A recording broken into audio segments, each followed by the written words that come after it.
As the invasion of Ukraine enters its third month, President Biden has announced new steps to aid Ukraine. Today, I'm announcing another $800 million to further augment Ukraine's ability to fight in the east, in the Donbas region. We intend to provide an additional $500 million in direct economic assistance to the Ukrainian government. The United States will ban Russian-affiliated ships from our ports, as they did in Europe. So another $800 million for Ukraine after the $800 million he announced last week. And the president says the United States is banning Russian-affiliated ships from all American ports. These newly announced steps are on top of the sanctions that the United States and its allies have already implemented. Yet Putin seems as determined as ever, no matter the cost to his own country. Even before this current invasion, Russia was under sanctions for invading Ukraine and seizing Crimea in 2014. And although those sanctions have been criticized as not going far enough, they did have an effect. While the rest of the global economy has grown at just over 2% a year, the Russian economy has been dragging along at about 0.3%. And that was before the swift response from Western countries this year, condemning Putin's new war against Ukraine and isolating Russia. International groups like FIFA, the International Olympic Committee, and as of this week, the Wimbledon tennis tournament have all moved to ban Russian athletes from competition. International companies like Google and Apple have suspended operations in Russia as well. And Russia has been hit with new sanctions from the United States and its allies, targeting Russian oligarchs and Russian banks. So far, though, none of this has managed to deter Putin. Not the sanctions, not the Western military aid for Ukraine. He has continued with his war of aggression against Ukraine, despite the cost to his own people. So what else could the world try? Well, one idea involves going after the billions of dollars that Russia has parked right here in the United States. As Harvard professor Lawrence Tribe writes, quote, an obvious solution is staring us in the face. President Biden could liquidate the tens of billions of dollars the Russian central bank has parked in the United States as part of its foreign exchange reserves. By some estimates, those funds may total as much as $100 billion. And Tribe has an idea for what to do with that money. Quote, liquidating the Russian funds now would not only be likely the fastest way to increase American aid to Ukraine without further burdening and fatiguing American taxpayers. So that's one idea, applying more massive economic pain for Putin in a way that funds more aid for the Ukrainian military. But is that even doable, and is it going to make a difference? Joining me now is Jennifer Taub, a professor at Western New England University School of Law. She is the author of the book, Big Dirty Money, The Shocking Injustice and Unseen Cost of White-Collar Crime. Jen, thanks for being here. I do want to start with this piece that Lawrence Tribe wrote, this op-ed that he wrote in the New York Times. Bipartisan legislation was introduced by Representatives Tom Malinowski and Joe Wilson. But do you think that this particular legal strategy, that it's actually going to be a viable one? Katie, thank you so much for having me, and congratulations on the new show. It's a tough act to follow going after Elie Mystal, but I'll try to be as entertaining on your show. So, yeah, I agree with the approach that Professor Tribe sets out in that op-ed. And as you noted, although there's some bipartisan legislation, that legislation is focused on trying to liquidate the assets of oligarchs. And the trouble with that is that would take a very long time to actually, go out and sell the yachts that have been seized and so on.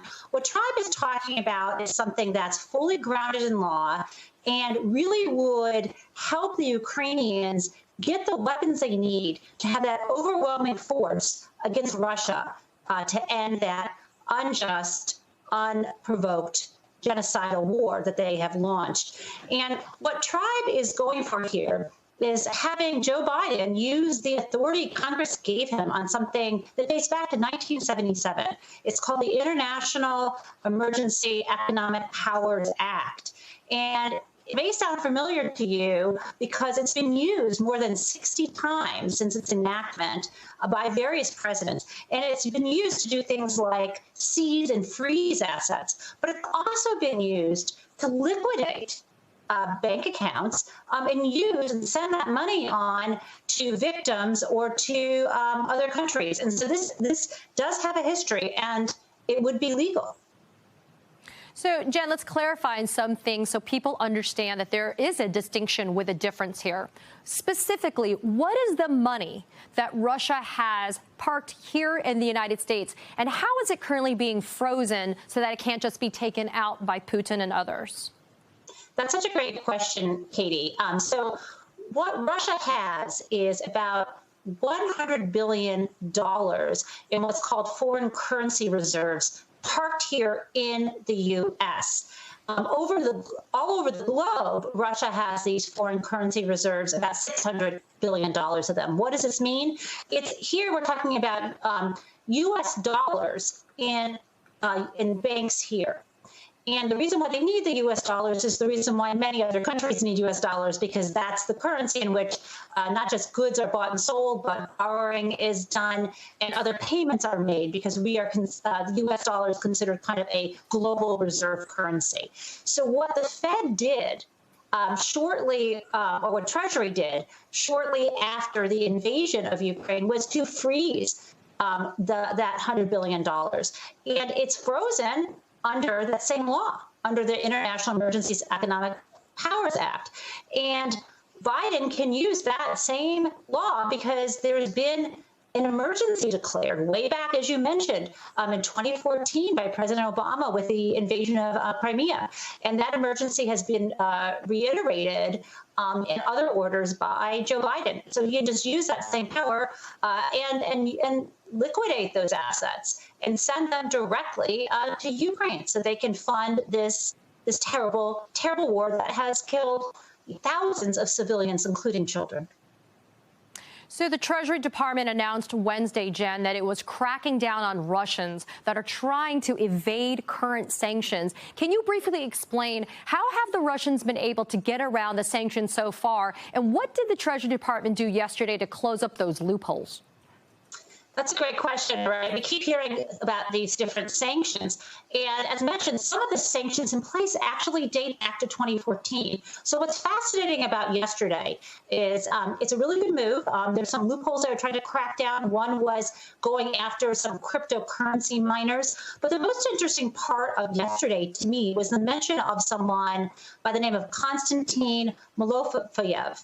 And this is a guy who has been running Putin's anti-Ukraine pro-Kremlin propaganda network for years. And he was under sanctions, Katie, since 2014. So what's kind of amazing about this is his name might be familiar because he was just indicted for violating those sanctions. And prior to him being indicted, an American who helped him, a guy who used to be, if you can believe it, a news director for Fox News, was arrested and charged in London. And so just let's keep this in mind. When the Justice Department announced the arrest of that American who helped this Russian pro-Putin propagandist oligarch who's been funding the opposition in Ukraine for years, when this American was arrested, the Department of Justice said that this was the very first criminal charge under the 2014 sanctions, 8 years. So on the one hand, you and I can say, well, if it's going to take 8 years to actually enforce sanctions because people are going to violate them, what good are they? Well, all the sanctions that have been put in place by Treasury recently have been really effective. As you noted, the economy is already struggling in Russia, but also the sanctions, I believe, this time around are even tougher. And with all the accounts being frozen, I think that the pressure is real. I think it helps put more pressure from the oligarchs onto Putin. But as I said before, this is a war, and money is only going to be good if it can be translated into weapons that the Ukrainians can use to defend their people and their country.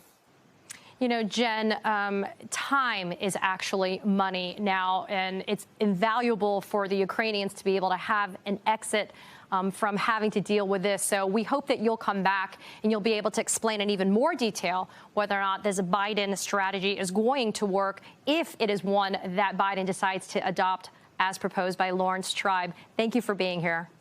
Thanks for having me, Katie.